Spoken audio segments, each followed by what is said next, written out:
Phlegethos is the fourth layer of the 9 Hells of Baator.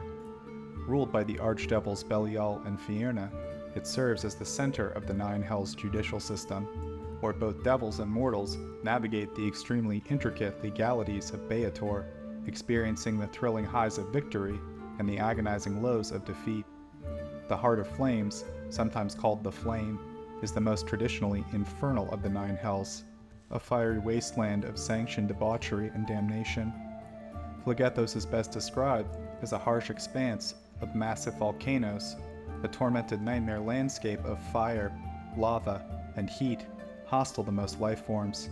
Here, the powers of fire are enhanced, while those of water and cold are significantly weakened and extremely difficult to use. Any creature without some resistance to fire in Phlegethos would quickly be incinerated, and its structures are built to withstand intense heat and occasional redirected lava flows. Phlegethos exists to burn. It is nearly identical to the elemental plane of fire, perhaps more, at least in a physical sense, than any other place in the multiverse, distinguished by the greater presence of pain and malevolence. It is one of the most visited layers of Baator, the legendary archetype most often envisioned by those from the material plane when thinking of the horrors of the 9 Hells, unaware that the other 8 are equally as dreadful.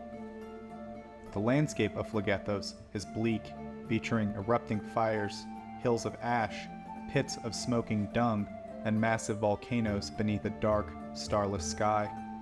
The volcanoes expel rivers of lava that flow into bubbling pools and seas of molten magma, creating hurricanes of hot wind, choking smoke, and pyroclastic ash. The pervasive heat makes the ground uncomfortably hot and the air temperature high enough to char meat. Ironically, for the most stereotypical hell, Phlegethos has the most chaotic and obscuring physical environment of the 9 Hells. It is a violent land where ground tremors are frequent, eruptions common, and fissures suddenly open in the earth. Long worm-like volcanic tubes in the rock can provide hiding places, though the volcanic activity makes the plane more dangerous, sometimes destroying objects mid-air. It also makes the plane abundant in mineral wealth. All major metals, including the unique Hells metals, Arjale and Tantulhor, can be found in Phlegethos. Obsidian and diamonds are abundant in the hardened lava flows, and rubies, sapphires, zircons, spinels, tourmalines, and lazurite can be found underground. Arjale is a metal exclusively found in the 9 Hells and is one of the components of the alloy known as Dajavva. Rarely seen outside of the infernal planes, it commands very high prices when sold on the prime material. On its own, it is a lightweight metal that is easy to polish and can be sharpened into razor-like blades. When alloyed with iron, smiths create a material known as Dajavva. This light green-gray alloy is notably flexible, which is why Moloch's whip is made from it. Additionally, Arjale can be combined with Tantulhor and silver to produce an extremely durable yet pliable metal. The alloy retains a silvery color with green flecks and does not tarnish. Arjale is used to create magical items, like the demon shields of the Shun Imperium. It is also utilized in crafting talismans for many devils, including Agares, Asmodeus, Barbatos, and Buer. Tantulhor is also a metal exclusively found in the 9 Hells and rarely seen outside the infernal planes. It commands high prices when sold on the prime material. On its own, Tantulhor is nearly unbreakable. Weapons forged from this metal can cut through almost anything. Tantulhor was used in the creation of the Rod of Dispater, and also is employed in making talismans for many devils, including Zagan and Hamatulus. Both Arjale and Tantulhor are mined by Nuparibos and Spinagons in Phlegethos and Nessus. It can also be found in Malbogi and Maladomini, although it's less abundant in those areas. Despite its fiery nature, some parts of Phlegethos have moisture. The plane's outlands are reeking fens, like its neighbor Mineros, and are wetter and lower than the interior. While some of the burning flows in Phlegethos consist of lava, many are literal rivers of fire. These rivers run across the fourth layer in liquid form, burning any who enter them as if they had just emerged into the plane of elemental fire. They flow into lakes, with at least 2 large ones where they burn the most intensely. The rivers attract many visitors to Phlegethos, as magic users often seek the plane's legendary firefalls, where fire tumbles from volcanic ridges into clefts, due to reports that the flames in these spots are potent elements in creating magical items. All of these bodies of burning liquid are interconnected. Beyond their magical utility, the fires of Phlegethos exhibit another supernatural trait. They are nearly sentient. The animated flames dance and wander through the air, providing eerie lighting to Phlegethos' otherwise empty sky. Moreover, the fires have a purpose: to burn the unwary and unworthy. Seeking tendrils of fire leap and curve unnaturally towards those not expressly authorized by the Vitezu to be in Phlegethos.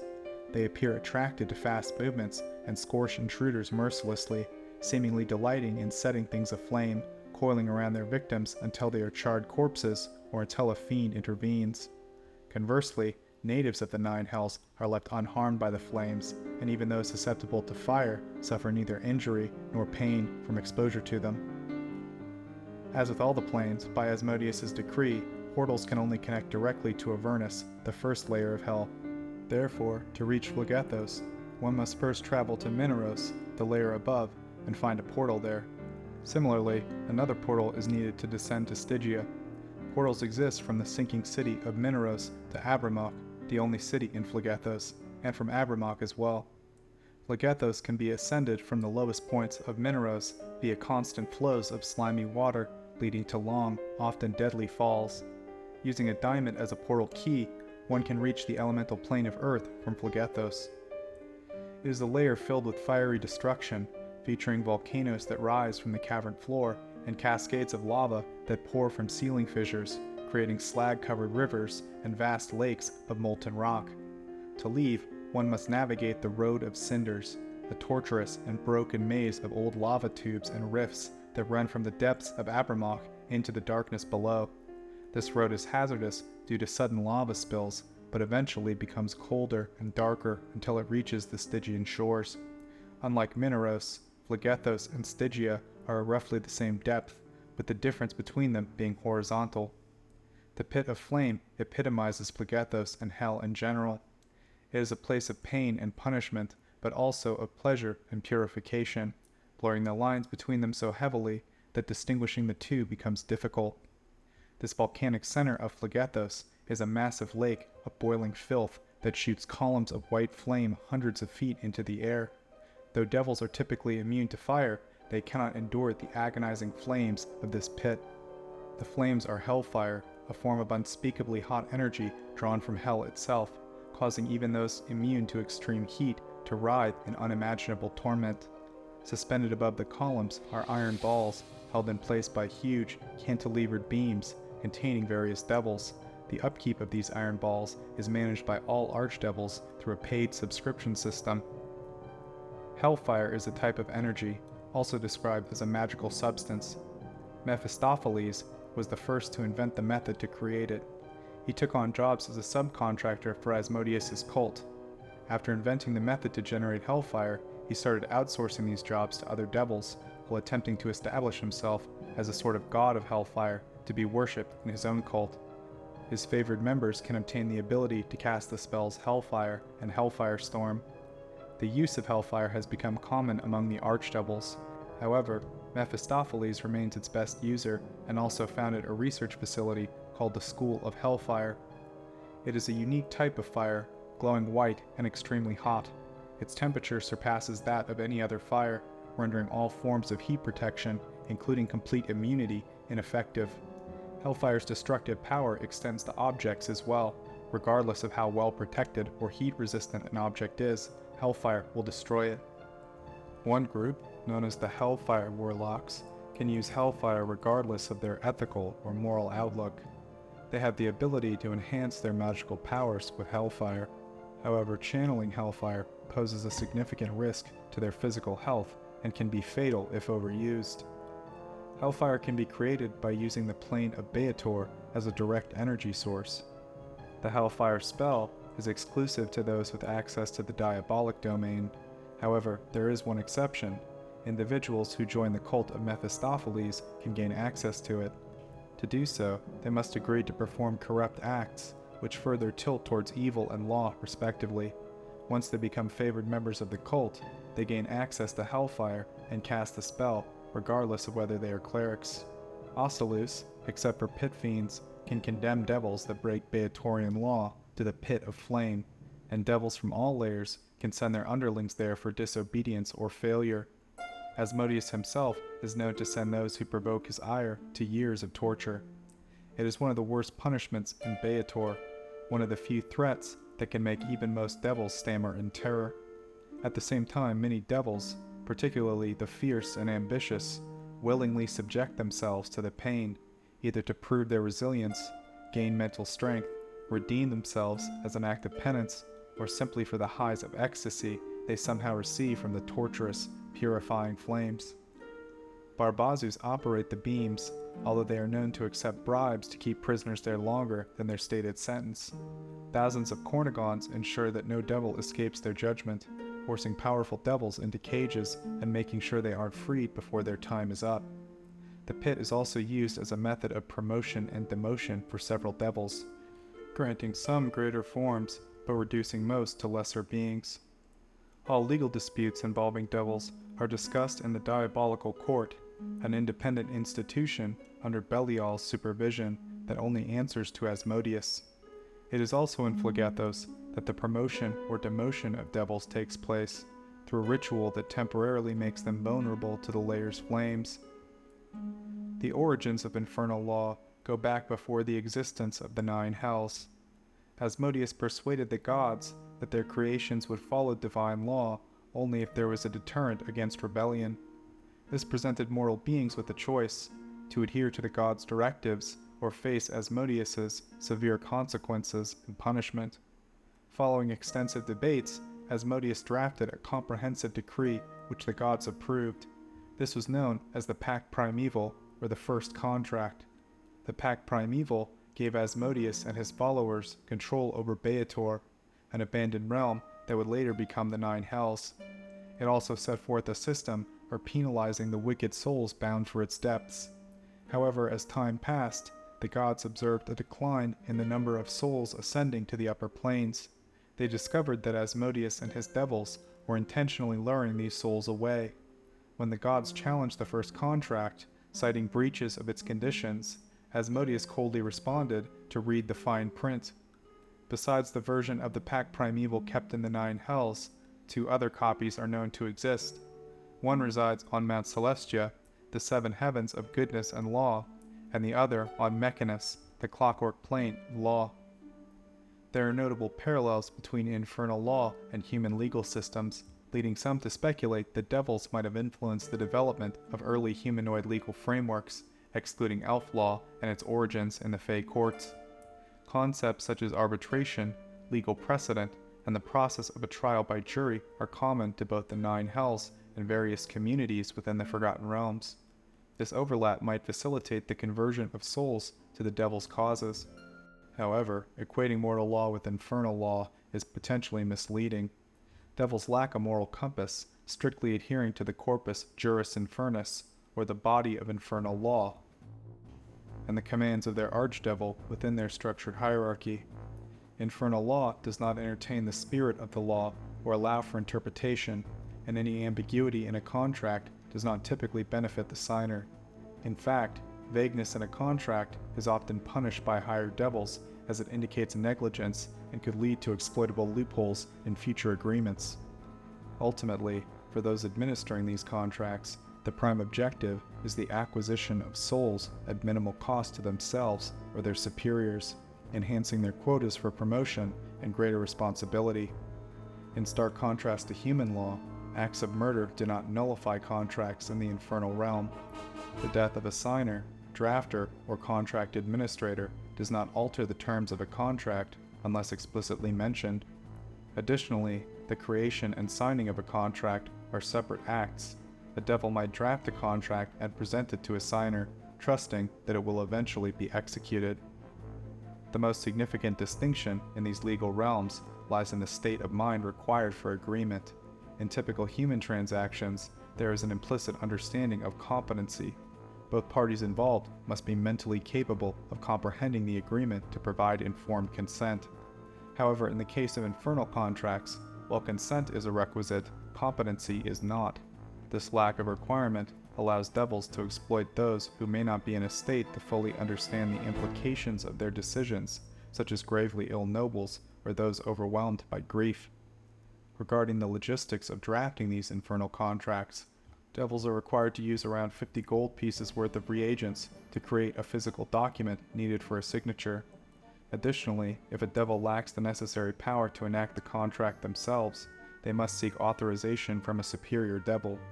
This process can add a layer of bureaucracy and control within the infernal hierarchy, ensuring that lower-ranking devils remain dependent upon their superiors for executing significant agreements.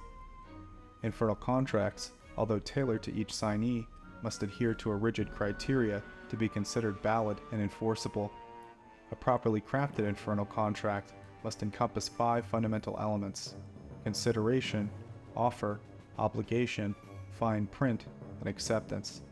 Beyond these essentials, many contracts incorporate additional clauses that further entrench both the signatory and the contract administrator within the agreement. One key principle in infernal agreements is the necessity for mutual burden or reciprocation. Devils are prohibited from giving gifts freely, thus each contract must entail a burden for both parties involved. Strong bonds, where reciprocation is assured, can override this restriction. Typically, contracts serve as a straightforward means to establish such bonds through the exchange of goods or services. While offering one's soul is a common stake, it is not always the most alluring proposition for beings known for their persuasive eloquence. Alternatives might include a promise of a future favor or more tangible services, like retrieving an item or individual. Even lesser devils participate in life years agreements as they refine their negotiation and drafting abilities. This arrangement allows a devil to potentially engage in multiple transactions with the same entity, progressively working towards a more significant agreement. The life years concept implies post-mortem service, with each life year representing 1/100th of the being's lifespan. This system ensures that longevity offers no advantage, and those who die young derive less benefit from their deal. The obligations typically carried out post-mortem might include menial labor or arduous tasks in Baator under a devil's supervision, enduring or administering torture, or even serving as a legionnaire in the hellish blood wars. Additional, more abstract costs in these contracts can vary widely, including acquiring a magical scar or mark, forfeiting a pound of flesh or even a limb, restrictions on truth-telling or lying to specific groups, committing a particular nefarious act, future financial commitments from profits, surrendering memories or emotions, pursuing someone who voids contracts, tainting one's bloodline, undergoing transformation into a tiefling, gaining a moment of control in the future, securing a future item or reward, or sacrificing a portion of one's vitality. Each of these costs reflects the intricate and often perilous nature of dealings with devils, where the stakes are invariably high and the consequences profound. A compelling offer is crucial in crafting an infernal contract. The allure of the offer must be strong enough to divert attention from the devil making the proposal. Given the harrowing destinies awaiting those who traverse the river Styx to the 9 hells, the stakes of the offer must be exceptionally high. Offering something that seems invaluable or otherwise unachievable to the signee. This is particularly critical when the contract involves the exchange of a soul, where the devil must propose something that appears irreplaceable. The timing and circumstances under which a deal is made is also pivotal. Devils often impose time constraints to pressure their potential clients into making hasty decisions. A relaxed and thoughtful consideration of the contract's terms usually doesn't bode well for the devil. Conversely, if a devil encourages a signee to take time and reflect, it may indicate a dire situation for the mortal, suggesting that the devil has superior knowledge of impending events that could influence the decision. In any contract, both the signee and the administrator are obligated to fulfill their commitments as outlined. Violations of these ironclad terms can result in severe penalties under infernal law. Archdevils, known for their lack of compassion and reluctance to consider extenuating circumstances, administer these laws without any mercy. For mortals yet to relinquish their souls, the consequences imposed by the diabolical courts are daunting. For those who have already parted with their souls, breaching an infernal contract still holds grave repercussions. Devils possess a notorious reputation for devising exquisite forms of torture and take particular pleasure in punishing the guilty. When devils themselves transgress infernal statutes, the punishments are even harsher. Higher-ranking devils have the authority to demote subordinates, reducing them to the state of lemurs, lowly larva-like creatures, for centuries. In extreme cases, a devil's transgression can lead to the annihilation of their soul, erasing their existence entirely. Moreover, the disparity between what a devil says and what the contract actually stipulates can lead to intriguing scenarios. It's possible the contract administrator might accidentally present a standard template contract, hastily prepared by a drafter in the Nine Hells. This will add an element of randomness and potential error when applied to a specific situation. Given that most devils are immune to enchantments that compel truth, like Zone of Truth or Detect Thoughts, mortals must rely more on their wits and less on magic to discern the truth from deceit. Phlegethos is ruled jointly by Fierna and Belial, a partnership allowed by Asmodeus as an exception to the typical rule that each layer should only have one ruler. Belial is the experienced schemer in their unique alliance, bringing a wealth of diabolical cunning and conspiratorial expertise. He is considered the most handsome of the archdevils. He is tall with a strikingly masculine appearance, dark and sensual, exuding carnality through his regal attire, which clings to his body in a way that suggests pleasure and enhances his libidinous image. Before Mephistopheles adopted a more infernal appearance, Belial was considered the most devilish-looking lord of the Nine. This impression was heightened by the ranseur he always wielded. Some describe his skin as scaly and ash-black, while others claim it is red, and early accounts mention a glossy black tail and wings. Additional signs of hellish nature include small black horns under his hairline and large, slanted eyes that glow red with lustful intent. Despite these monstrous features, they do little to detract from his aura of civility and his overall mesmerizing physique. Belial is highly confident, captivating in personality, and reputedly incredibly vain. He delights in manipulation and domination. A profane being of great lust, he has insatiable hunger for physical pleasure and pain, enjoying both killing and the sensation of hot blood against his skin as much as traditional debauchery and gratification. Despite his intense passions, Belial is also intelligent and experienced, careful not to become so engrossed in his amusements that he neglects to take proper precautions and prepare contingencies. The old devil possesses shrewd judgment and cunning political skills, which along with his good looks assist him in his ambitious, diabolical schemes. He is also eloquent, always maintaining a veneer of civility when his words carry underlying threats. Belial's abilities are as infernal as his appearance and personality. His magic can produce flames and create walls of fire, as well as beguile and make his enemies susceptible to suggestion.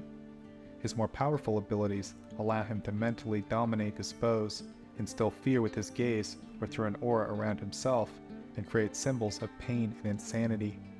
He uses these abilities to scatter his enemies and turn them against each other. He is far more patient than his daughter Fierna when it comes to combat, always casting spells such as Magic Circle and See Invisibility before the fight begins. He can summon Bathym of varying power, from Spinagons, Black Abishai, Barbazus, Amachulas, and Cornigons, all the way up to a Pit Fiend. Only when his summoned creatures, typically a Pit Fiend, are distracting his opponents and his opposition is disorganized, weak, and quarreling, does he move to enjoy the pleasure of melee bloodletting. Belial's favorite weapon is his iconic ranseur, or military fork. This is no ordinary polearm. It is a minor artifact that inflicts racking pain on those it strikes, slowing them down as their bodies and minds deal with the agony. It is said to be powerful enough that a heal or break enchantment spell is needed to fully recover from the crippling torment. It is said that salamanders were brought long ago to serve Belial. However, they only obey when they wish, so most had to immediately be slain. The few survivors remain bound to the plain, surviving by picking off creatures near the rivers.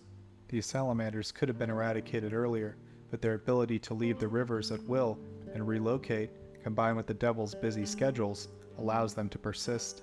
The plain's other inhabitants include many kinds of devils, particularly Spinagons, Imps, Hamatulas, and Cornigons. The lower, wetter, reeking borderlands are home to lemurs, Abishai, Barbazus, a few Amnesus, as well as hellhounds and certain mephits. Belial rules his realm and its inhabitants from the City of Abriymoch, known as the Mount of Leaping Flames. This fortress city is built on the interior walls of a volcano, which is reported to be in various stages of activity. Abriymoch is the most formidable stronghold in the Middle Hells, protected by legion devils, fearsome Ossiluth enforcers, and thousands of Hamatulus. The city is constructed of obsidian and crystalline rocks, with basalt towers crowning the lips of the crater. The rest of the city consists of several tiered chambers that open up into the central shaft of the volcano like balconies, connected to each other by stairs, shafts, and a giant spiral path that winds through the interior. The lowest levels house Phlegethos' famous hellhound kennels, breeding specimens dangerous enough to rival Nessus's warhounds. Wealth from various transactions is also stored there, but Belial's personal wealth is kept in his private chambers high on the volcano's rim. Abriymoch is something of a paradox, yet a fitting reflection of the rest of Hell. On one hand, it serves as a pleasure palace, a carnival of dark desires with infernal versions of casinos, theaters, taverns, and other establishments, where devils on break can indulge themselves. On the other hand, it is extremely well policed. The laws allow for fiendish fun rather than strict regimentation, but order is still strongly enforced. It is also home of the Court Infernal, or Diabolic Courts, an impossibly complex labyrinth of confusing precedents, ancient codes, intricate laws, and plentiful loopholes presided over by a circle of pit-fiend judges. Belial himself does not actually live in Abriymoch. Instead, he spends most of his time in a serpentine spiral of crystal, typically referred to as his daughter's palace. In more recent times, Belial has focused on his duties as the Lord of Phlegethos, specifically overseeing the judicial system of the diabolical court. Although independent judges loyal to Asmodeus handle contract disputes, accusations of battlefield cowardice and dereliction of duty, as well as other criminal charges, are still supervised by Belial. He and his subordinates also administer promotion and demotion rituals for devils, procedures that can leave the subject either in wretched torment or ecstasy. Aside from his official duties, Belial is preoccupied with his schemes to overtake Stygia and indulging in his desires. Although Fierna is more well known for her impulsive relationships, Belial is no different, often satisfying his needs with captives, slaves, or other devils. For some time, Belial's daughter Fierna was the nominal ruler of Phlegethos. The Lord of Pain and Suffering had stepped down after the reckoning to avoid punishment, placing his daughter in his stead. Some believe Fierna was merely a puppet ruler, manipulated by Belial from the shadows, while others thought Belial would soon fade into obscurity as his daughter replaced him. Both assumptions proved to be incorrect. Fierna is as capable a politician as her father, and the two often discuss strategies together. She has little interest in engaging in the complex web of Baatorian government. She perpetuates the rumor that she is merely Belial's mouthpiece for convenience. In reality, both rule Phlegethos together, bound by blood and politics, even before this arrangement was officially sanctioned by Asmodeus. Belial helps focus her fiery rage and acts as her guide in the arts of love and pain within the Hall of 1,000 Sighs and Screams in her palace. As for the other archdevils, Belial isn't particularly liked by most of his peers. He harbors strong animosity towards the archdevils both above and below him. Mammon's scheming restricts his mobility, and Geryon is his most fiercely despised nemesis, although Moloch comes a close second in terms of loathing. The reckoning worked out fairly well for him, as it rid him of both Geryon and Moloch, and left Mammon cursed with a serpent form he despises.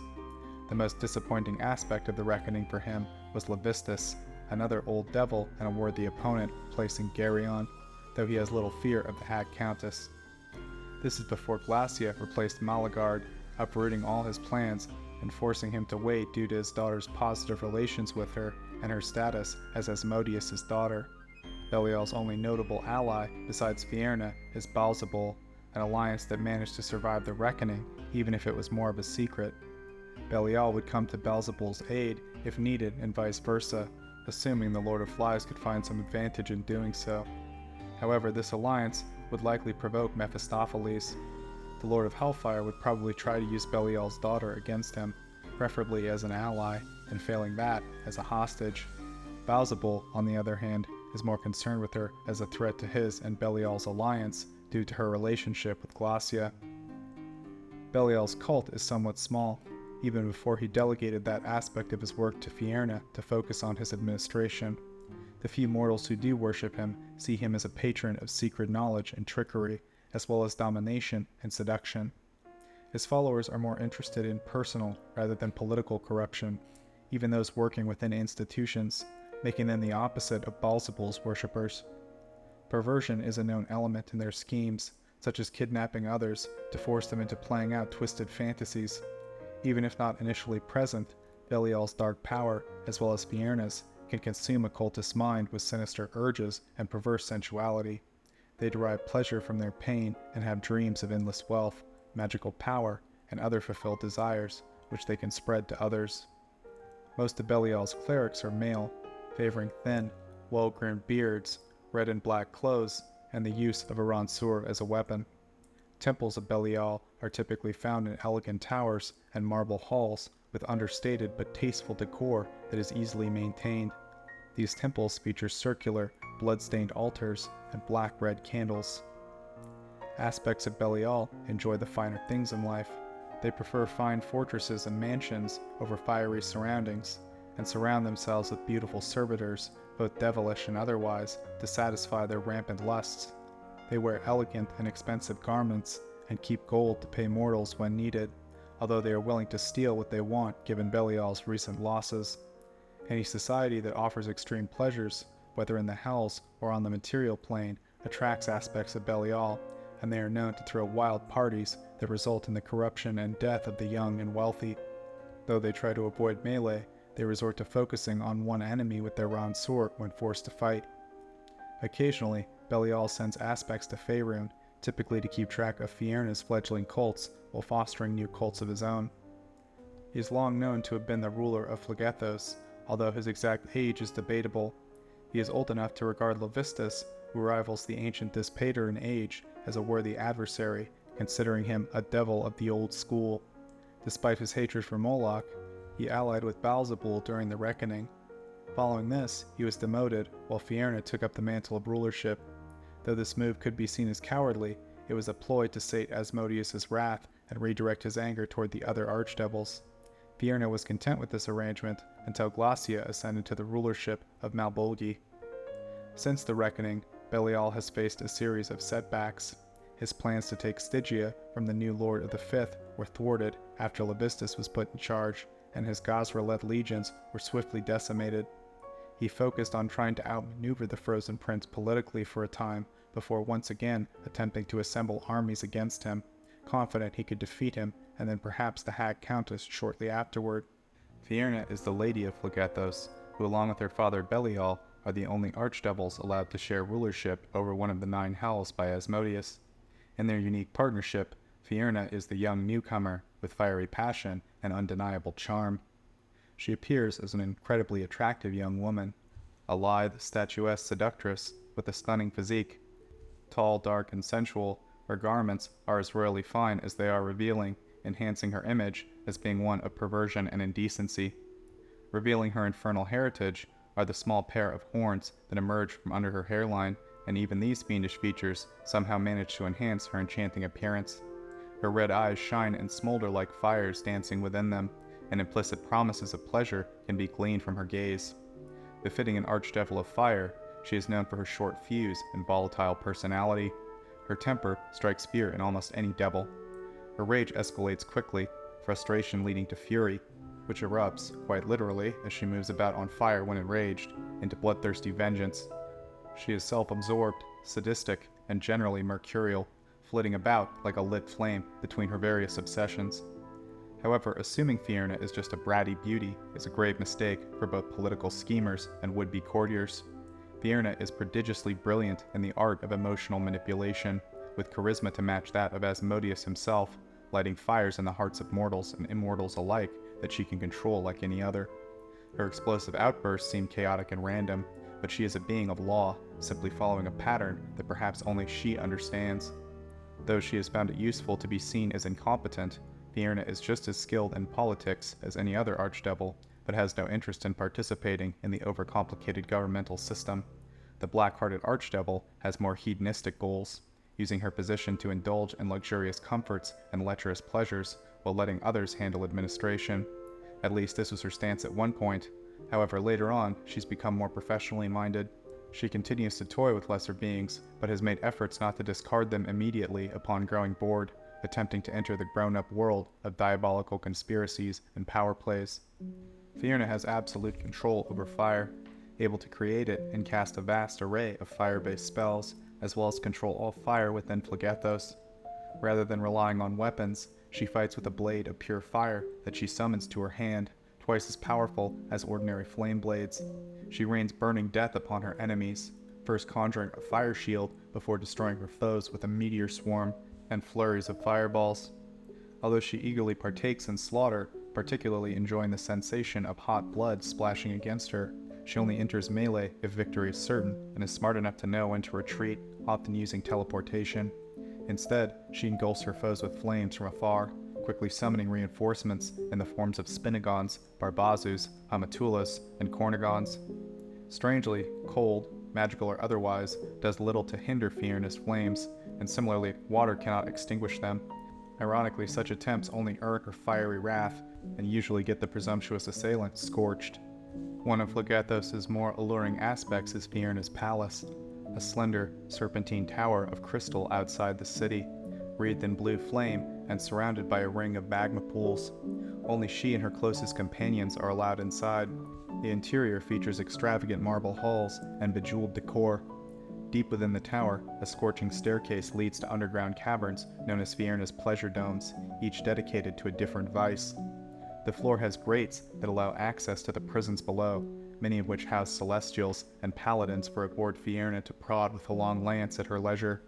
A significant number of the captives are Fierna's ex-lovers, serving as a grim reminder to her current suitors of the fate they could one day share.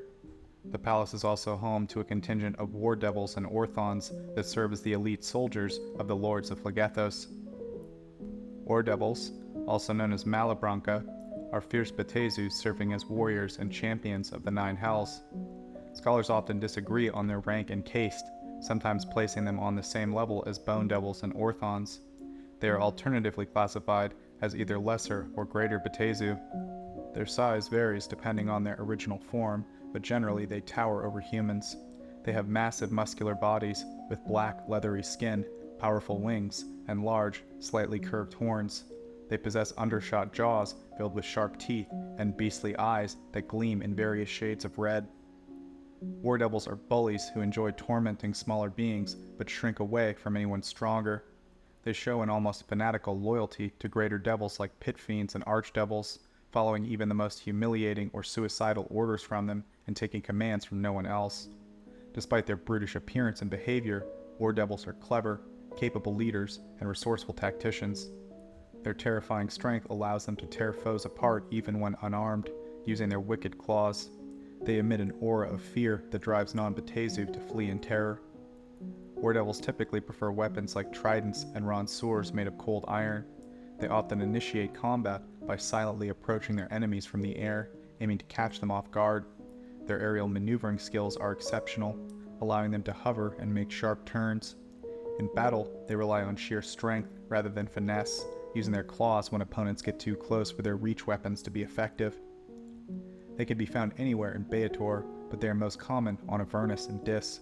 They prefer to form groups of 3 or 4, and then often loiter throughout Hell when not on duty. Avernus is a favored location as it offers the chance to battle the endless demon hordes and the occasional celestial forces invading Hell. Under the command of more intelligent greater devils, war devils serve as enforcers, disciplinarians, and warriors. Individually, they act as guardians, protecting layers or valuables, while pairs serve as bodyguards and bouncers.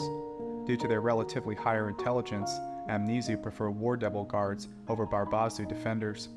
Under the command of pit fiends or archdevils, war devils lead lesser devil legions to destroy targets as directed by their masters. The loyalty of war devils stems from the brutal abuse and torment they endure to increase their pain tolerance. This is why they begrudgingly follow degrading orders, such as being used as steeds for other Baatezu. Despite the mistreatment, They receive high wages for their military service. They typically do not enter pacts that allow Baatezu to summon others of their kind, and when they do, they often refuse to put others in their debt. Among mortals, war devils are the most frequently summoned of the greater devils, often called upon by cruel tyrants to serve as generals for their armies. Haydencourt is a war devil who serves as Tom. Tom sent him to Neverwinter to eliminate his traitorous minion, Dalius Tymphal, who traveled to Drizzt Do'Urden. Disguised, Haydencourt approached Dahlia, leading to an ambush by numerous war devils. However, they managed to defeat all the devils, and Drizzt summoned his magical unicorn, Tantulhor, which impaled Haydencourt. Banished to his home plane, Haydencourt vowed to inflict endless torments on him at the end of his exile. Drizzt, unfazed, told Haydencourt to get in line behind Ertu. Orthons, known as Rage Devils, are Baatezu devils acting as heavy infantry in the Nine Hells. They take on roles like formation fighters, brutish berserkers, and bounty hunters. Their name comes from the ecstatic frenzy they enter when they smell their enemy's blood or sense the enemy's resolve weakening under their relentless assaults. In the Infernal hierarchy, Orthons are sometimes ranked the same as Ocelutes and War Devils, and at other times as Cornigons. Other sources place them between Ocelutes and Cornigons. Their classification also varies, being listed as either lesser or greater devils. They are large humanoid figures, standing well above a normal human and weighing about twice as much. Their stone-like skin is inscribed with supernatural hieroglyphics expressing rage and hate, and they are covered in metal plates bolted directly into their flesh. They bleed from the nails that affix the armor, staining both the armor and their skin with black blood, and maggots are known to wriggle in their wounds. Their features are monstrous and twisted with pain, including prominent rotting tusks that still exhibit a primal cunning. Orthons are fiends defined by conflict, and they are intensely loyal. They believe that dying for the Baatezu is an honor, as their sacrifice enhances Hell's glory. This belief holds firm despite their existence being filled with wretched torment, where even the smallest movement causes their plating to grind against the tissue and bone, resulting in severe anguish. Only in combat are their minds distracted enough to rise above their misery, making them creatures that live for battle with little interest beyond fighting and dying for their masters. An Orthon's primary loyalty is to its Archduke, but if not given an assignment, they seek out worthy opponents on their own. They value the challenge of a chase and the thrill of one-on-one combat above all else. They are joyful, almost to the point of childishness, in their love of violent play. They delight in the spray of blood, relish the feeling of crushing bone, and fly into a gleeful rage as the fight reaches its deadly climax. They especially despise demons and prefer them as victims above all other creatures. Despite being somewhat simple-minded and occasionally engaging in sporting chances, Orthons should not be mistaken for thoughtless brutes or easily manipulated creatures. They are well-organized and relentless combatants who show no mercy to their enemies, fully capable of employing intelligent tactics. Orthons possess a wide and reportedly varying set of powers. Some accounts describe them as powerful and robust, but somewhat slow, making them stable and difficult to move. Other accounts depict them as fully mobile, capable of scaling obstacles with ease and unable to become fatigued. Additional abilities include immunity to being charmed and the spell-like ability to teleport without error. Orthons are known to create a variety of supernatural effects around themselves. One such effect is an invisibility field that they can activate at will, cloaking themselves in anything on their person. However, this invisibility ends immediately after they attack or are attacked.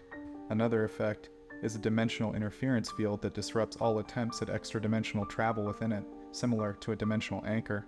This interference lasts only a few dozen seconds, but is irresistible and can be activated at will. The third effect occurs when a rage devil strikes its foe in melee combat, causing the symbols of rage on its thick skin to flare and erode the resistances of their target. They are famous for their sharp senses, sometimes reported as a form of close-range true sight, and other times as the ability to see invisibility at will. Another consistent ability is their capacity for self-destruction, which takes different forms. In one form, the voracious maggots infesting the Orthon, which survive on its constantly seeping blood and pus, surge out when it suffers a particularly severe blow or burst from the body when it is slain, biting all non-Baatezu life in a desperate search for food for the brief period they can survive outside their hosts. In the second form, an Orthon close to death can willingly choose to explode in a burst of flames. Interestingly, an Orthon's special equipment is destroyed in this explosive death, but it also seems to disintegrate even when the Orthon is slain and doesn't explode. Orthons use a diverse arsenal of infernal weaponry. Among the most unique are their hell spears, masterfully crafted cold iron long spears with various sharp blades protruding along the shaft, allowing them to be used against both close and distant targets. Their intense training and familiarity with these weapons enable Orthons to make sweeping strikes, attacking several targets at once. Similarly useful are their mauls, which can unleash a flurry of impacts on all surrounding foes, often knocking them away into the ground. They also wield poisonous infernal daggers. The most versatile ranged weapon in the Orthons' arsenal is their Hellfire crossbows. Made from brass and bone, these crossbows fire different types of arrows, including ones that spew acid, release blinding light, unleash concussive force, entangle opponents in sticky webbing, and electrify and paralyze their victims. One type of arrow can even reveal the plane their target is on and their direction and distance from the Orthon once they are on the same plane, though this effect lasts only for a day. The crossbows are dangerous even when Orthons run out of arrows or lack a drawstring, as any Batezu can focus the crossbow to release a stream of pure hellfire. This energy, unique and resistant to all forms of immunity, can only be generated from the crossbow by Batezu hands. No other creature is known to be able to harness this power. Orthons believe that the best offense is a relentless assault of brute strength and weapon blows. This approach is sometimes justified, as their invisibility often prompts a strong counterattack. Despite this aggressive stance, Orthons employ some degree of strategy. They are specifically trained to kill demons, but are equally dangerous against mortals. They excel in close formations, drawing upon the skill and competence of their comrades. They are accustomed to fighting in military units, assembling themselves into around 2 ranks. The front rank wields melee weapons, while the back line scans for and fires at the advancing enemy. If the enemy is outnumbered or appears vulnerable, the Orthons split into teams of 2 and flank them. While Orthons are most effective in squadrons of around 4 or 6, with a preference for 4, this tactic is typically reserved for heavily contested war zones. More often, they work in pairs, practicing similar tactics to larger teams. A lone Orthon is usually either cut off from its fellows or assigned to patrol duty, using their special senses to watch for intruders. These Orthons move slowly and carefully, engaging enemies from a distance, typically by shooting them before bracing for a charge. They spread out their attacks to exhaust the enemy's resources. At the first sign of heavy resistance, they will retreat, preferably using greater teleport to gather reinforcements to return and finish off their foe. The masters of the 9 hells, whether pit fiends, archdevils, or archdukes, find various uses for Orthons. They are often tasked with locating and eliminating or capturing a target, even if their quarry is on another plane of existence. They also fight in the Blood War and serve as sentries and patrollers for many infernal lords. In the absence of an assignment, they might work for anyone promising dangerous enemy encounters. Their extensive travels make them unrivaled guides through all the 9 hells, and they can be found anywhere controlled or contested by devils. However, they are most common in Avernus, where they see the most action. They roam that lair in packs, searching for opponents and allying with any infernal agent who guarantees a battle. Since their abilities are nearly as dangerous to their fellow devils as they are to their demonic opposition, most of their kin treat Orthons with general respect. Often they are paired with legion devils, and the rage devils enjoy watching them be slaughtered during combat.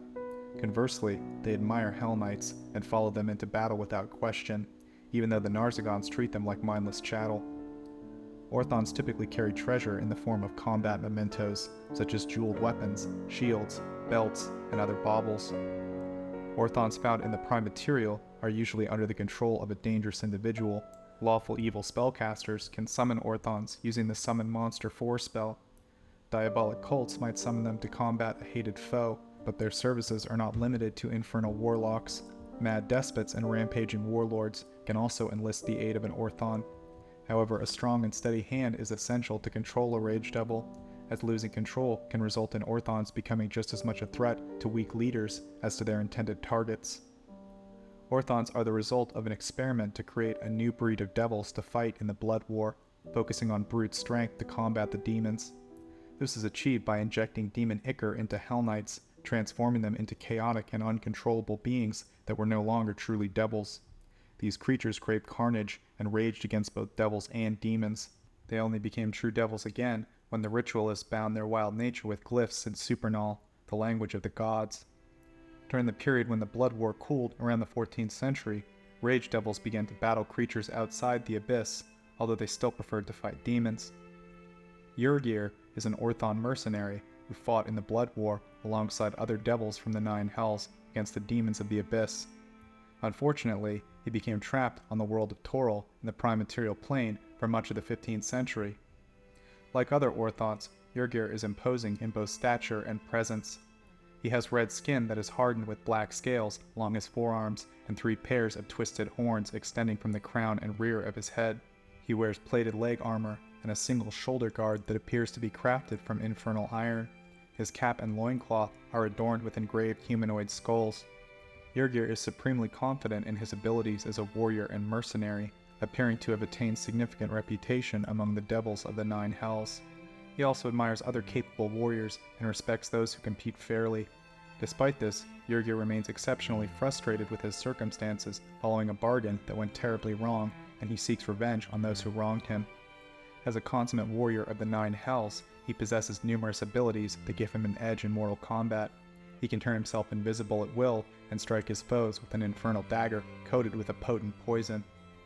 Urgir utilizes a variety of grenades and other projectiles that release blasts of concussive or explosive energy.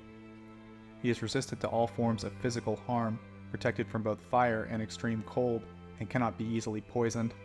He wields powerful weapons of war originating from the lower planes, including a Hellfire hand crossbow and Orthonic hand bombs.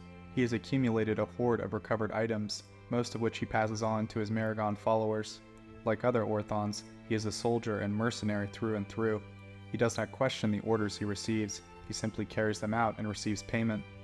His unwanted stay on Toril resulted from an infernal contract made with a Cambion named Raphael. Due to Raphael's manipulations, Urgir is unable to fulfill his end of the bargain and remains trapped on the prime material. He leads a contingent of Maragons who follow his every command, even if it means killing their own kind. He also has a pet displacer beast named Nessa. He has an unpleasant relationship with the devil Raphael. They did not see eye to eye even before the contract. Urgir harbors a strong hatred towards him for using the contract to trap him for a century and for a contract song installed on his head. At some point in his life, Urgir killed a warlord from the continent of Kara-Tur. The mighty Orthon then proceeded to kill the warlord's mistresses and children, crafting a codpiece from the man's skull. On another occasion, he met a dusk hag who envisioned a future reality where Urgir spares her life. Around the late 14th century, Urgir signed a contract with Raphael to kill all the dark Justicars of Shar within her gauntlet.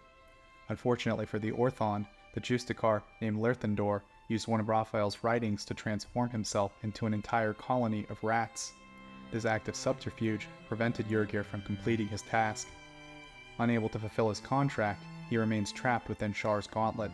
His only options are to remain on the prime material or to die on the prime and forfeit his freedom, becoming Raphael's eternal servant.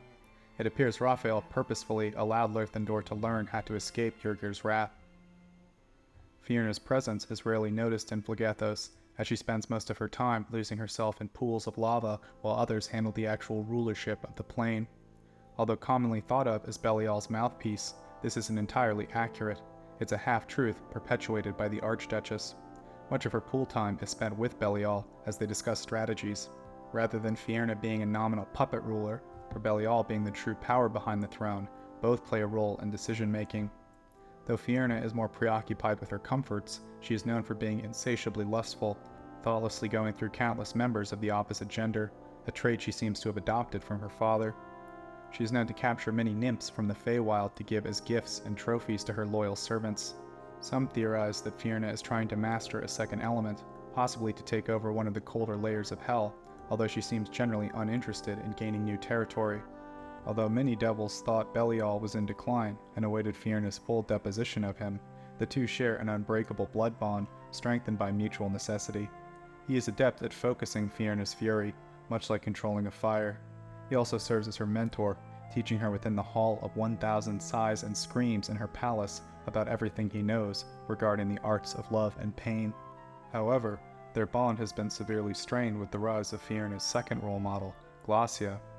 Even before becoming the Archduchess of Malbolgi, Fierna's relationship with Glacia was perhaps the closest the devils come to having best friends. Fierna quickly became friends with the Lord of the Sixth, and spends much of her time in Glacia's fortress in Malbolgi, after which she returns home and proclaims new initiatives. She seems absolutely infatuated with Glacia and can't stop talking about her whenever she is mentioned. Fierna's search for greater autonomy is in no small part a result of Glacia's influence. Some of her decisions are made with Glacia's advice, while others are Fierna imitating her close friend. This relationship has fostered uncertainty and discomfort in Belial. Belial's ally, Balzabul, is wary of Fierna due to her relationship with Glacia. As Asmodeus' daughter now rules over his former domain, if Belial were to aid Balzabul, Mephistopheles, the lord of Caenia and Balzabul's rival, would likely try to use Belial's daughter against him, preferably as a partner, but as a hostage if necessary.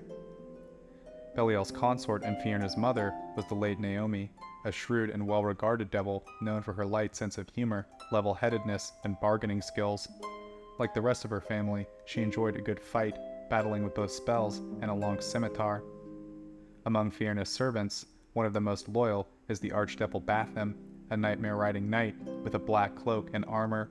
He served Belial loyally through the Reckoning, but later swore allegiance to Fierna after Belial placed her on his throne. Even before that, Bathym secretly coveted Fierna, partly believing that if he could seduce her, he could advance and potentially rule over all of Phlegethos. There is also Gazra, who serves not only as Fierna's general, but as a constant companion and consort, responsible for handling the mundane matters of statecraft. Though loyal to Fierna, Levistus occasionally attempts to sway him to his side with temptations he manages to resist. Fierna is careful not to grant him too much power, reminding him of her authority if he shows any signs of turning against her. Less interested in the Archduchess is Tymphal, a mechanical master smith whose legions of lesser devils and hundreds of Dwergar slaves toil in a volcano forge to produce weapons and infernal constructs. His reckless passion has led him to isolate himself in his forge, making a conscious effort to avoid the happenings outside his domain. Before taking on more responsibility, Fierna didn't bother with cultists. All worshippers of the Lord of the Fourth were followers of Belial. However, at Glacia's behest, she has begun developing her own independent network of followers. Initially, her fledgling cults were composed of ragtag misfits and outlaws operating from a few improvised temples without actual goals or established tactics. She promoted herself as the patron of fire and pleasure, using her father's symbol and her deceased mother's weapon as a representation of her cult. Eventually, Fierna gained greater footing. Her minor operations on the material plane expanded, and her targets became more specific until she entirely took over the soul harvesting operations in Phlegethos. Belial left his daughter to fill their quota and even turned over his direct summons to her. As before, Fierna's cults attracted pariahs and undesirables, those who, for various reasons, want to control others. Her followers, typically before her agents become involved, seek to foster certain emotions in others.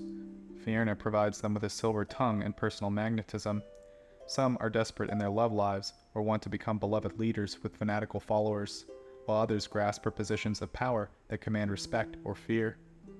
Fierna's aspects enjoy company, regardless of the activity, and are almost always accompanied by at least one devilish bodyguard. Though less powerful, their exotic beauty still inspires lust at first sight. They prefer environments similar to Phlegethos, not out of personal comfort, as they don't really notice the difference, but for the pragmatic advantage of being in them. They more commonly appear in the Nine Hells than in Faerun, at least before Fierna became more adept at creating avatars, but occasionally they appear to commemorate the establishment of a new cult, a task typically performed by Erinyes. Forlarren are a race of fey creatures that resulted from devil corruption. Because of their mixed fey-devil ancestry, all Forlarren exhibit a somewhat bipolar and temperamental personality. Their fey ancestry drives them to act in self-destructive ways, and once they reach a breaking point, their diabolical side asserts itself. Forlarren, dominated by their diabolical mindset, are known to be cunning, scheming, and vicious foes. They often seek to dominate or mislead weaker creatures. When their diabolical schemes are foiled, their fey nature reasserts dominance over their mind. Sometimes killing an opponent triggers this shift in mental dominance, causing the Forlarren to display great remorse for its actions and offer services to survivors as recompense. However, eventually, their diabolical mindset does reassert itself, and the Forlarren will leave the group, attacking them on sight the next time they meet. They are innately capable of casting spells and possess some resistance to magic. They are generally known to cast spells such as Aid, Expeditious Retreat, False Life, Heal, heat metal, minor illusion, misty step, mirror image, prestidigitation, and Tasha's hideous laughter. However, out of all the spells they know, heat metal is the one they like to use most frequently. Forlarren typically attack up close with their fists and claws, and they use their signature heat metal spell against armored opponents. When using this spell, they are often difficult to separate from their armored victims, sometimes maintaining contact until either they or their victim is killed. The exact origin of the Forlarren is uncertain, with two conflicting legends agreeing only that a devil was involved in their conception. The first legend claims that the Forlarren descended from the offspring of a good nymph enslaved to an unspecified type of greater devil. The second story suggests that when the devils of Avernus mounted an expedition into the Feywild, the Archduke Fierna tried to court an archfey, hoping to seduce them into relinquishing their soul. Although her efforts ultimately failed, a group of the Lord's satyrs became infatuated with her. Unable to claim their souls, as they were bound to their archfey, Fierna still desired some form of gain from her time spent on the Lord. Thus she decided to corrupt the satyrs with her infernal powers, transforming them into what became known as the Forlarren. Within the Feywild, several heroic tragedies and ballads depict the Forlarren as valiant figures whose diabolical personalities emerge at the most inopportune moments, leading to the betrayal of their allies. Outside of the Feywild, Forlarren are known to inhabit the High Forest in the north. Inanna is one of two etheric goddesses associated with love and war, alongside her daughter Ishtar. Inanna appeared as a stunning human woman. She carried a small double-bladed brass axe that could disintegrate any armor it struck. Her breastplates provided immunity to damage from heat, cold, fangs, and claws. In battle, she rode a chariot drawn by 7 flying lions. She presumably arrived on Toril with the other etheric deities aboard the galley of the gods. She was once married to Enlil, but eventually he set her aside, leaving her to simmer under his rule. The goddess Ishtar originated from Inanna. They were once the same entity, but as Inanna's followers became more civilized, her pantheon divided, with new aspects of the older gods becoming distinct entities. Her emblem was a shepherd's staff. She was slain by one of the Orcish gods during the Orcgate Wars in -1071, and her body was interred in a god tomb in Unther. The Orcgate Wars began as a magical experiment, but soon escalated into a devastating conflict across the old empires. In -1081, Thade, the Theurgist and last apprentice of the Imiskari wizards, opened a significant portal to a harsh world dominated by empires of devout orcs. After instigating a rebellion among the wizards of Mulhorand and Unther, he was executed, leaving no one in Faerun aware of the portal's existence. The portal remained inactive for 5 years until the orcs began to emerge, eventually besieging both Mulhorand and Unther for 6 years. The invading Grey Orcs and their clerics, more fanatical than their northern counterparts, had developed remarkably powerful and deadly spells, including the ability to summon avatars of their deities. While avatars of the gods of Mulhorand and Unther also existed in Faerun, they were weakened after the oppression under the Imiskari Empire and were unprepared to defend against the Orc hordes. The Orc invasion began in -1076 in the lands that would later become Thay, forcing the Mulhorandi to recruit mercenaries to combat the Orc hordes. These mercenaries included warriors from the tribes of Nar, Rashami, and Sosrim. The war reached a decisive turning point during the Battle of the Gods, where most of the gods from the Mulhorandi and Untheric pantheons were killed. Among the gods who perished was Re, whose death was not in vain. With his dying breath, he created hundreds of powerful enchanted great axes known as Re's Redemption, which were extremely deadly to orcs and helped turn the tide of the war.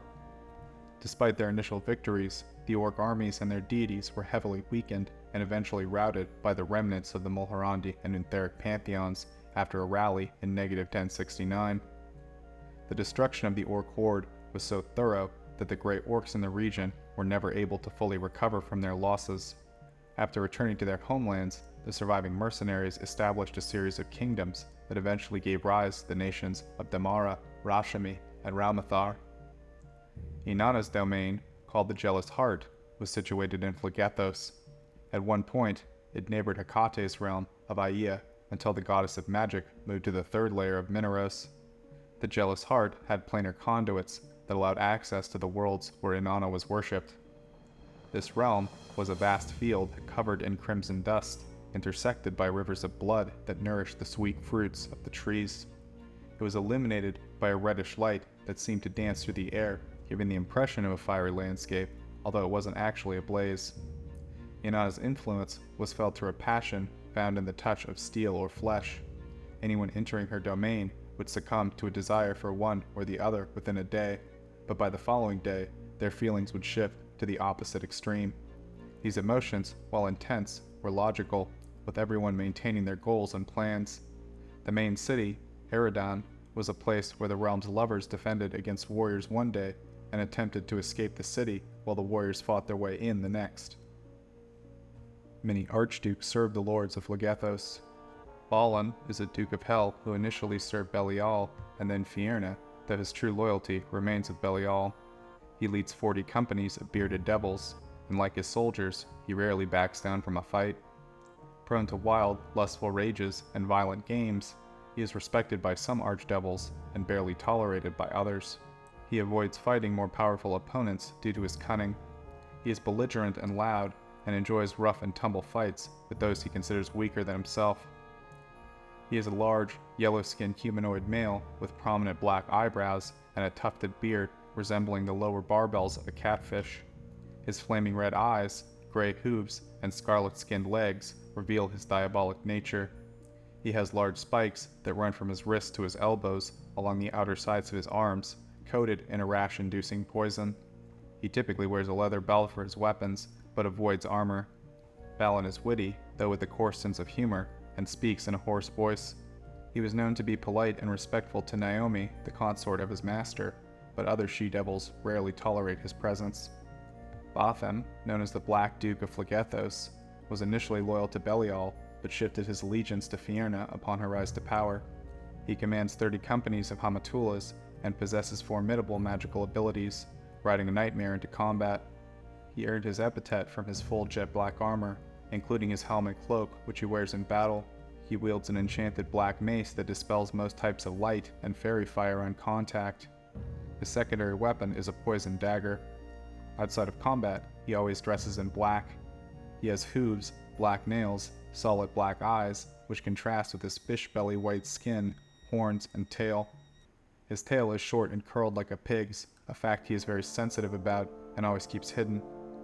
If summoned or bargained with, Bathym will, for a high price, reveal his knowledge of magical lore related to gemstones, herbal lore, and low-level arcane spells.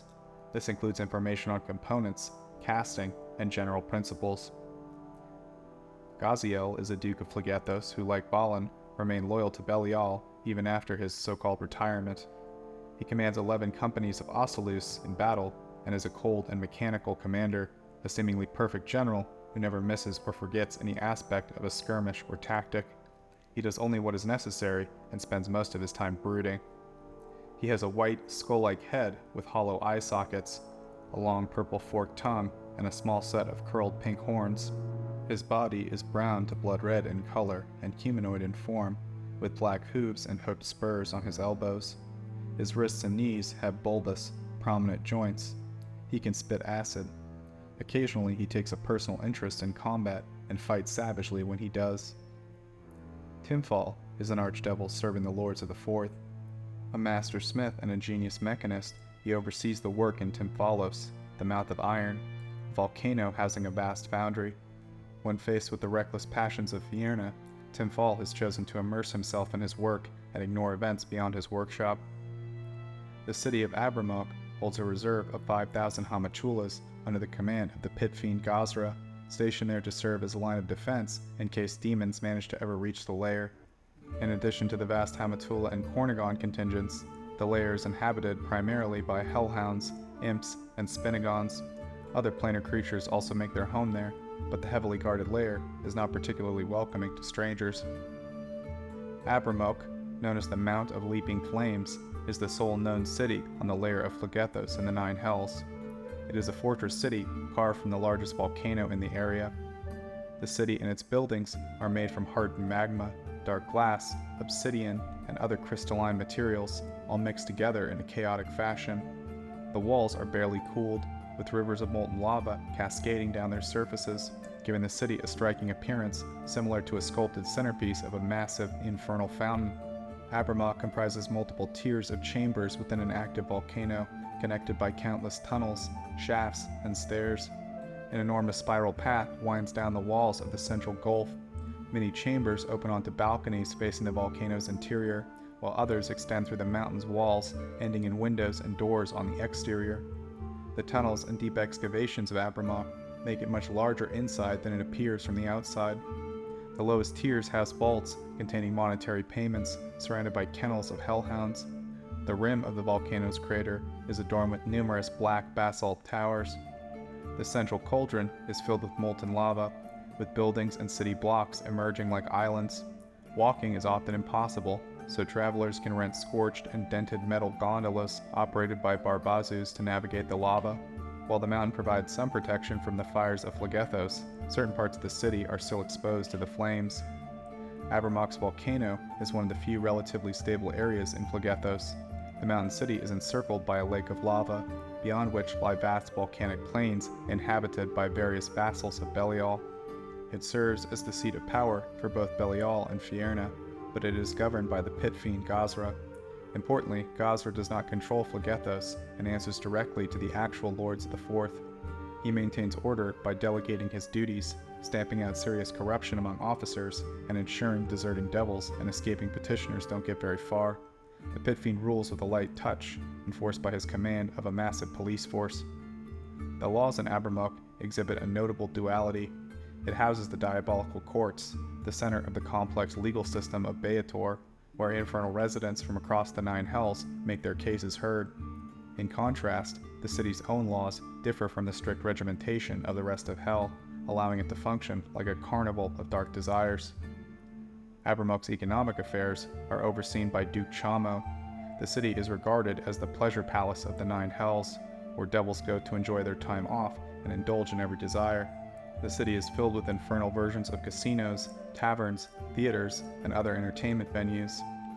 Chamo appears as a middle-aged man with white hair and large brown eyes, but his diabolic nature is evident through his upward-pointing horns, forked tail, black hooves, and black, bat-like wings. His skin is a bright scarlet that darkens to blue on his long-nailed hands.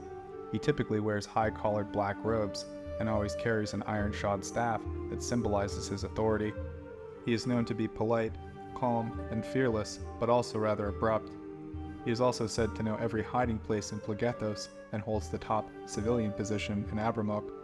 He is primarily responsible for maintaining the city's economy and assists Belial in matters of diplomacy and intrigue. While he planned under Belial to one day supplant the Archduke, his loyalties under Fierna's reign are unknown. It was said he feared Naomi more than Belial, as he claimed they often thought alike.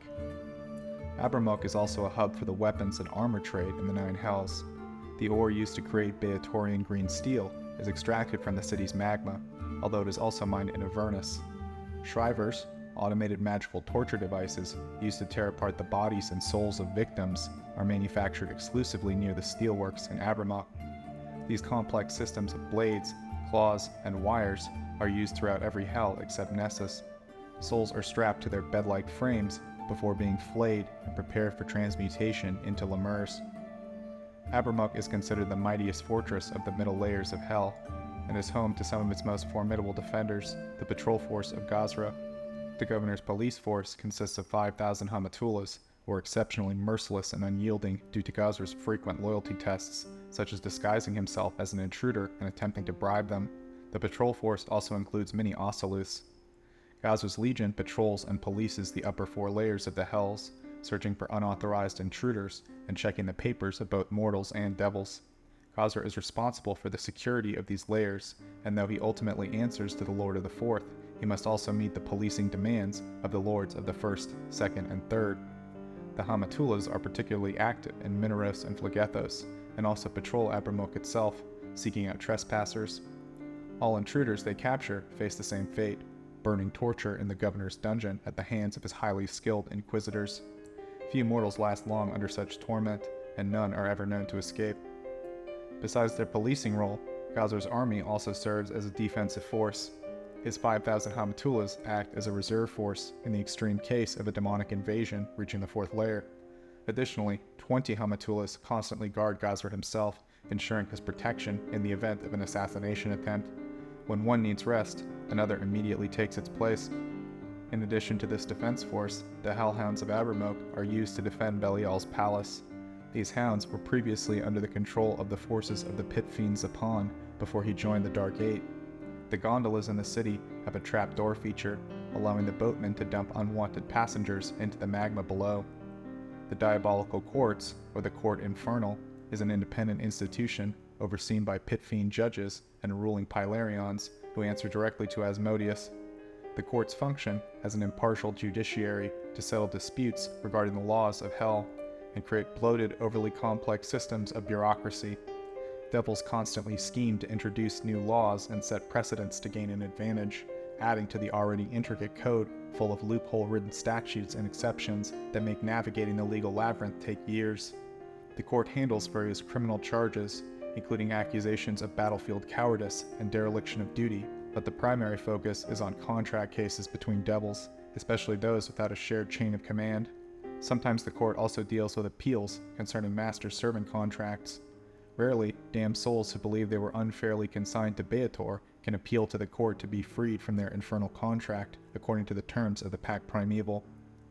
Gazra's Manor, a large castle of crystal statues within Abriymoch's caldera, houses the governor's dreaded prisons and torture chambers beneath it. From here, Gazra oversees the lair's police force. Greth is a hidden magic shop in Abriymoch, marked by a simple sign with the word Greth. The proprietor, possibly named Greth, sells surprisingly powerful magic items, and likely possesses some spell or magic item that prevents fiends from finding him and his customers from cheating him. A permanent portal connects the center of Abriymoch with Obermoch's fortress of Stonemire in the elemental plane of Earth. Although it is evident that Gazra and Orgrimmok are collaborating in some way, the details of their alliance are unknown. The portal is heavily guarded and warded on both sides, but passage can be purchased at a steep price. The various features of Abriymoch combine to create illusions of a tortured god breaching the surface of the surrounding lake of lava. It is said that the city lies on the spot where a deity or other powerful being lost its way, or was even slain by Asmodeus himself. Gazra not only does nothing to quell these rumors, but he also boasts that they are true, claiming the city itself is the husk of a dead god. Hecate is the deity of abundance, magic, and moons, known for her presence across different spheres. In the vast, she is considered a rival to Faerun's goddess of magic, Mystra. Her true form is a three-headed woman with a stunning body, milk-white skin, scarlet nails, and eyes that glow like embers. She wears a deep red dress. Her avatar can assume almost any form, but she typically appears as a beautiful woman with lustrous dark hair. She is an enigmatic goddess with unclear motivations and methods. Sometimes her behavior aligns with lawful evil tendencies, though she often appears to follow ancient laws without a clear schedule. Her preference for types of magic varies seemingly with the nightly weather. At other times, she is noted to be independent and capricious, embodying chaotic evil, and her mood is said to influence the weather. She is a patron to those who use magic for their benefit, promoting its use in both spells and items, as well as promoting the belief that magic is the key to all desirable things. Despite her ambiguous ethics, Hecate's morality is puzzling, often conflicting with her evil nature. She sometimes hinders mortals out of boredom, but can also help them for the same reasons. She defends children and occasionally exacts vengeance on those who harm them, and sometimes appears at night to protect lonely shepherds and their flocks. Travelers who unknowingly cross her path are on occasion attacked by her hounds, but if they fend them off, she might call them back and offer recompense. She is an extremely dangerous and deceptive goddess, known for her sharp wit and eloquence, with some claiming she taught Apollo his oratory skills. Few can detect her plans as she manipulates champions, but she often neglects the consequences of her actions, even concerning divine beings, once she loses interest. Hecate can cast any spell accessible to magic users, especially those from the illusionist school, without any restrictions. She also has the ability to control undead. She has a magical dagger with the ghost touch quality, and also possesses the legendary Eye of Gruumsh, previously thought lost in the conflict with Corellon. She is always accompanied by twin spheres of annihilation, ready to be used against her enemies. Once activated, these spheres move independently and cannot be controlled by mortals. She spends some of her time crafting malevolent magical items with the help of her clerics, which she trades with Bathym for the souls to power the machines for her divine realms. She often aids mortals simply because she has nothing better to do. At night, her avatar is said to wander the mortal realm or her domains, accompanied by a pack of hellhounds.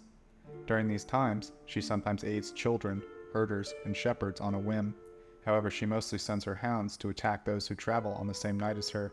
She will unleash her 9 hellhound servants to hunt down anyone who desecrates her temples or attacks her higher-ranking clerics. She has no known allies among the various deities except for Persephone, who she often visits in Hades. Apollo is known to respect her, and the other Olympian powers sometimes seek her advice, but avoid associating with her more than necessary. Because these visits are so infrequent, she is said to always have a gift for visiting deities. She is one of the lower planes deities, with strategic alliances with Asmodeus, Lord of the 9 Hells. Hecate's worshippers are typically individuals who practice dark magic and work magic for personal gain. They are ruthless in their pursuit of power and influence, using any trick at their disposal to achieve their goals. Her clergy are few in number, usually consisting of a few sorcerers and wizards. On her plane of origin, Hecate is worshipped by a collection of city-states and serves as the sole source of magic for wizards, often referred to in folktales as a sorceress or witch. Clerics of Hecate usually work in solitude, performing magical research, creating magic items, or searching for legendary treasures. They have a strong passion for the creation of magical items, considering them physical manifestations of power. If they find an item they cannot use, they will donate it to the church. They also form cells of cultists to carry out schemes on a larger scale and try to persuade good aligned spellcasters to use their powers for evil or selfish purposes. The doctrine of Hecate's church centers on the belief that the primary goal in life is to seek and maintain power. Magic is viewed as the ideal means to achieve power, wealth, and all desirable things. Hecate teaches the joys of abundance while warning against wastefulness, emphasizing that a good harvester, whether of crops or wildlife, leaves some behind for future use. Her clerics wear blue and white garments resembling the color of moonlight. Her temples are well hidden, often situated deep within dark haunted forests and guarded by the undead. Each month, her clerics make sacrifices to her under the full moon, often using black ewes and honey. Failure to make the proper sacrifice results in Hecate depriving the worshipper of their magical powers until their sacrifice is completed. All clerics of Hecate have a special rapport with hellhounds and are said not to be attacked by them. Hecate was born to a pair of greater titans. Some believe these titans are Creus and Eurybia, while others claim her parents are Asteri and Perses. She has some unclear history of interactions with the Norse deity Loki. Over the years, a mortal sorceress named Circe served her faithfully.